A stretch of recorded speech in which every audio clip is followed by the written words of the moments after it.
सगळ्या कार्यकर्त्यांची माझी चर्चा आली, बैठक झाली. मतदारांशी बोलत राहिलो. कुठलाही निर्णय घ्यायचा प्रचंड कठीण असतो.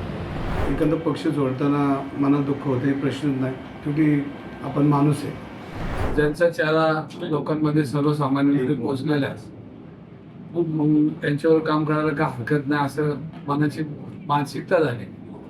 तर कालपासून ज्या गेल्या अनेक दिवसापासून ज्या चर्चा होत्या, मात्र आज आता खतर बातम्या समोर बघा, समोर करताय शिवसेनेमध्ये काय नेमकी माहिती आहे? समोर बघा. हसले सगळ्या कार्यकर्त्यांची माझी चर्चा आली, बैठक झाली. मतदारांशी बोलत राहिलो. कुठलाही निर्णय घ्यायचा प्रचंड कठीण असतो, कारण ज्या पक्षाबरोबर गेली 10-12 वर्ष काम करतो आणि त्या पक्षातली सगळी कौटुंबिक नाती एक निर्माण होत असतात आणि मग त्या 8-10 वर्षामध्ये आपण एकमेकाचे सहकार्य होतो, कुटुंबातले होतो आणि सगळ्यांनीच आपल्यावर प्रचंड प्रेम केलं आहे. माझी लोकसभेची निवडणूक असेल, विधानसभेची निवडणूक असेल, पक्षातलं सर्वसामान्य कार्यकर्त्यांनी वर पडले, प्रचंड आपल्या मागे ताकद उभी केली. सगळ्या निवडणूक यंत्रणेमध्ये सगळ्यांनी भाग घेतला आणि निवडणूक हरलो हा विषय नंतरचा, पण सगळ्यांनी आपलं कष्ट केले. त्यांची जेवढी ताकद होती सगळ्यांनी माझ्या पाठीशी उभी केली आणि एखादा पक्ष सोडताना मनात दुःख होते, हे प्रश्नच नाही, शेवटी आपण माणूस आहे. आणि अशा वेळेला कार्यकर्ते बी बऱ्याच दिवसापासून काय मतदारांशी मी चर्चा केली की त्यांचं म्हणणं असं होतं की आमच्याकडे कामं कोण करणार. आणि लोकशाहीमध्ये सत्ता असल्याशिवाय सर्वसामान्यांना आपण न्याय देऊ शकत नाही किंवा त्यांना काम करू शकत नाही. मग अशा वेळेला मधल्या 2-3 वेळा मी माननीय एकनाथ शिंदे साहेबांना कामानिमित्त भेटलो होतो.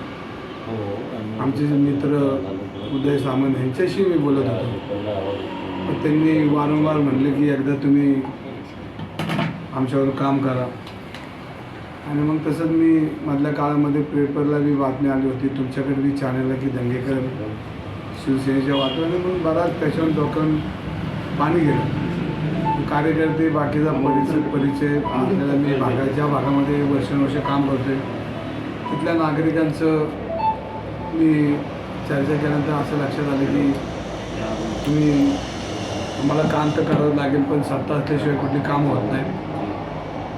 आणि एकनाथ शिंदे साहेबांनी बी म्हणजे मी काँग्रेसचा जरी आमदार होतो तर त्या काळामध्ये मग शिक्षण मंडळाची भरती असेल, घाण भत्त्याचा विषय असेल, त्या कामामध्ये त्यांनी आम्हाला सहकार्य केलं, मदत केली. आणि मग असं लक्षात आलं की आता आपण ज्यांचा चेहरा लोकांमध्ये सर्वसामान्यांमध्ये पोचलेला आहे, मग त्यांच्यावर काम करायला का हरकत नाही असं मनाची मानसिकता झाली.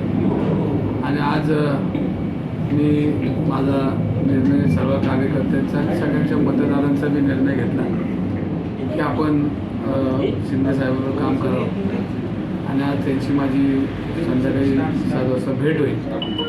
भेटेअंती मग आम्ही त्यांच्याशी बोलून जो काही निर्णय घ्यायचा तो आज आम्ही घेणार. काय तुम्हाला शब्द काय दिलाय तुम्हाला एकनाथ शिंदेकडून? काय तुम्हाला संधी देण्यात येणार आहे? कुठे नेमका राजकीय भविष्यासाठी तुम्ही काय मागणी केली होती? आता वर्तमानपत्रामध्ये किंवा चॅनलमध्ये कोणी बातम्या केल्या की मी विधान परिषद मागितली, विधानसभा मागितली, म्हाडा मागितला, असं मी त्यांना काय मागितलेलं नाही. पहिली गोष्ट की तुम्हाला हे डोक्यात राहू द्या की मी जरी कुठल्या पक्षात असलं तर माझ्याकडं पहिला माझं मानवता धर्म माझ्याकडं प्रत्येक येणारा माणूस हा नेहमी म्हणतो की तो परमेश्वर आहे आणि त्याची सेवा करणं जात पात न मानणारा मी कार्यकर्ता आहे. जरी मी शिवसेनेत आज माझा संपर्क होणार आहे आणि संध्याकाळी एकनाथ शिंदे साहेबांशी बोलणार आहे, जो काही निर्णय आहे तो संध्याकाळी होईल. पण मी आज त्यांना संध्याकाळी 7 वाजता जाऊन भेटणार आहे. आणि भेटल्यानंतर शेवटी मानवतावाद हा माझ्या मनामध्ये किंवा हृदयामध्ये ठासून भरला आहे. मी कधी जातपात मानणारा कार्यकर्ता नाही, पण सत्तेच्या बाजूने काम करावं असं कार्यकर्त्याची इच्छा आहे, त्यांचं मन आहे, त्यांचं मत आहे. आणि मग त्या कार्यकर्त्यांचा मतदारांचा आदर करून मी आज शिंदे साहेबांशी बोलणार आणि 7 वाजता त्यांचा माझा काय निर्णय होईल तो तुम्हाला समजेलच.